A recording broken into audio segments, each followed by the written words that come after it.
How to cancel LA Fitness membership. It's a very simple and a quick process, so let's jump into the video. First thing first, what you want to do is head over to the settings of your device.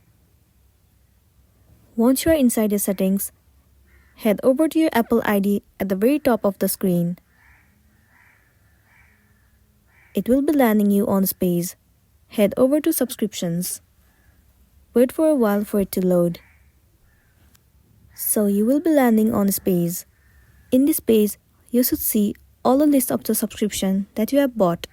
In my page, you can see none of the app is available, which means that I haven't bought any of the subscriptions. But for you, if you have bought, then it will be visible in here. Simply head over to LA Fitness. After that, the option of cancel subscription will be visible to you. Click on it. For the confirmation, tap on confirm, and then your subscription will be cancelled successfully, which means that it will cancel your membership.